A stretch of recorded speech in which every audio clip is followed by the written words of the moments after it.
Hello viewers, আসসালামু আলাইকুম। কেমন আছেন সবাই? আজ আমরা রান্না করব ঘরে থাকা উপকরণ দিয়ে হাঁসের মাংস।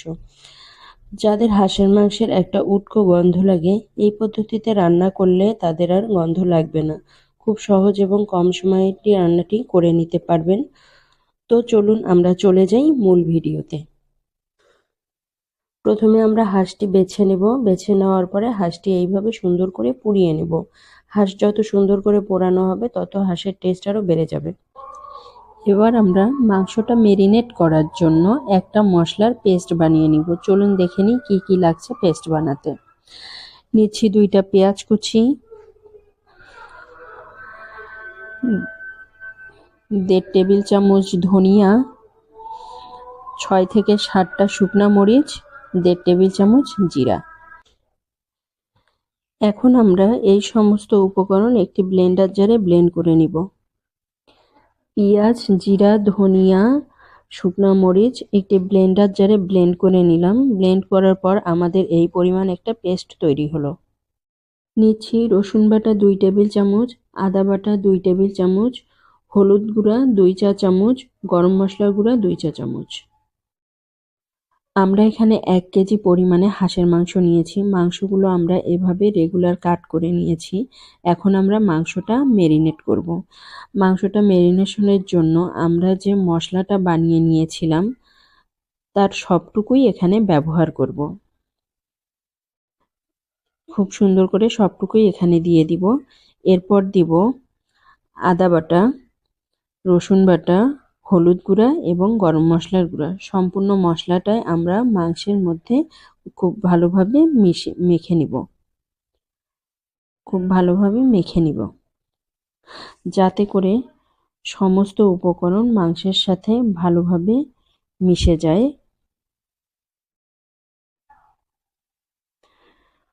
পরিমাণ মতো লবণ দিব। এরপর খুব ভালোভাবে মাংসটা মেখে নিব মেরিনেশন করার জন্য।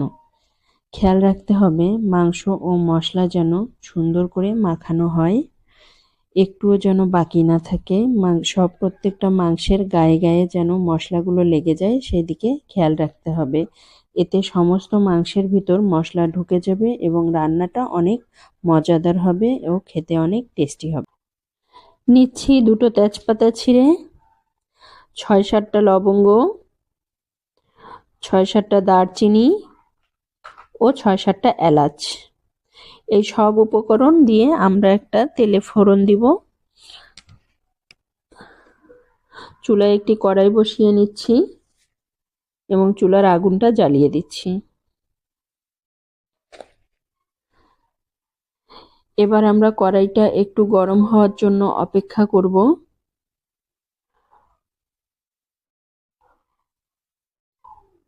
কড়াইটা গরম হয়ে গেলেই আমরা কড়াইয়ে রান্নার তেল দিব পরিমাণ মতো রান্নার তেল দিয়ে দিচ্ছি।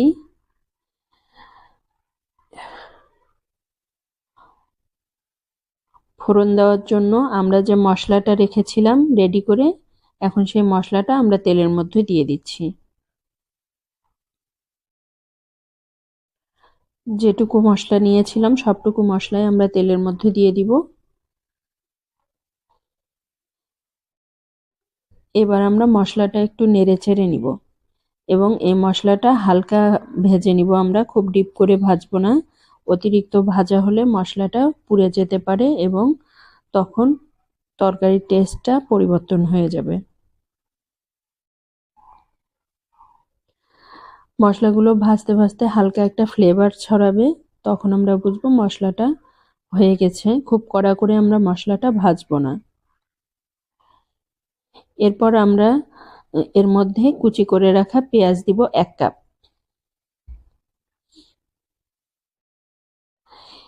এবার পেঁয়াজগুলো এখন আমরা সুন্দর করে ভেজে নিব ব্রাউন কালার হওয়া পর্যন্ত। পেঁয়াজটা এরকম ব্রাউন কালার হয়ে আসলে আমরা এই পর্যায়ে মাংসটা অ্যাড করব। আমাদের মাংসটা মেরিনেট হয়ে গেছে। এবার আমরা মাংসটা কড়াইয়ে দিয়ে দিব। আস্তে আস্তে সমস্ত মাংসটা আমরা কড়াইয়ে ঢেলে দিচ্ছি। মাংসর কড়াইয়ে মশলাটা সুন্দর মতো ঢেলে দিব, একদম মুছে মুছে, একটু মশলাও প্লেটে রাখবো না।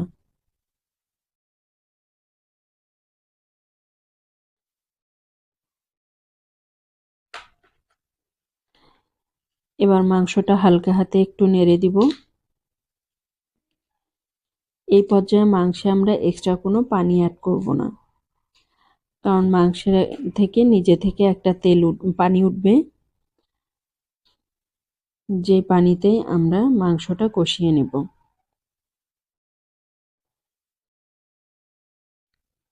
এই সময় চুলার জালটা একটু কমিয়ে রাখবো, মিডিয়াম আঁচে রাখবো, আর মাংসে তেলের পরিমাণ একটু কম দেব, কারণ হাঁসের একটা নিজস্ব তেল থাকে, তেল বেশি দিলে রান্নার শেষে অনেক বেশি তৈলাক্ত হয়ে যাবে। এই পর্যায়ে আমরা মাংসটা 10 মিনিটের জন্য ঢেকে দিব। 5 মিনিট পর আমরা একটু মাংসটা নেড়ে চেড়ে দিব। দেখেন মাংসে কিন্তু পানি উঠে আসছে, আমরা কিন্তু এক্সট্রা কোনো পানি অ্যাড করি নাই। এই পানিতেই আমরা মাংসটা কষিয়ে নিব। ফিরছি আবার 5 মিনিট পর। মাংসটা ঢাকনা দিয়ে ঢেকে আবারও 5 মিনিট একটু কষিয়ে নেব। ফিরে আসলাম 10 মিনিট পর। এই পর্যায়ে আমরা মাংসটা আরেকবার নেড়ে চেড়ে দিব। দেখো মাংসটা কিন্তু অলমোস্ট তেল উঠে আসছে। যখন এভাবে তেল উঠে আসবে তখন বুঝবো মাংসটা অলমোস্ট কষানো হয়ে গেছে। দেখো মাংসটা খুব সুন্দর করে তেল উঠে আসছে। এই পর্যায়ে আমরা একটু লবণ আর ঝালটা চেক করে নিব। আমার মনে হলো ঝালটা একটু লাগবে, তাই আমি আরেকটু মরিচ গুঁড়া দিয়ে দিলাম। তোমরা তোমাদের টেস্ট অনুযায়ী ঝালটা দিয়ে দিবে।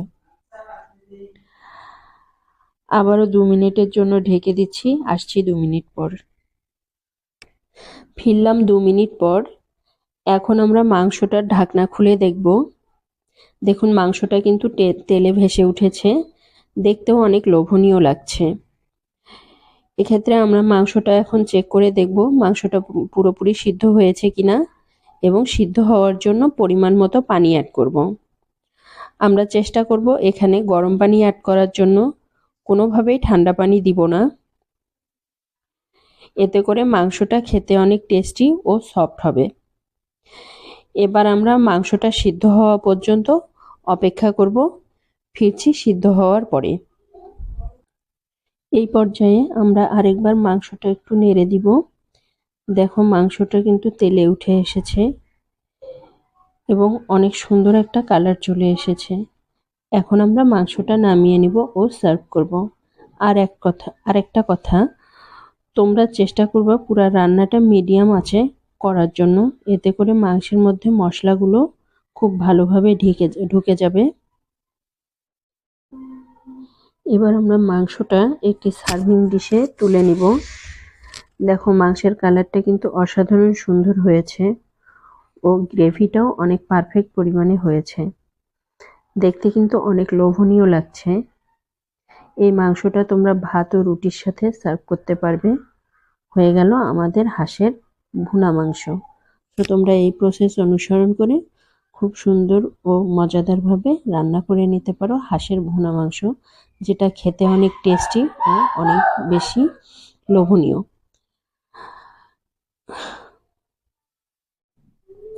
আজকে আমি মাংসটা সার্ভ করছি রুটির সাথে।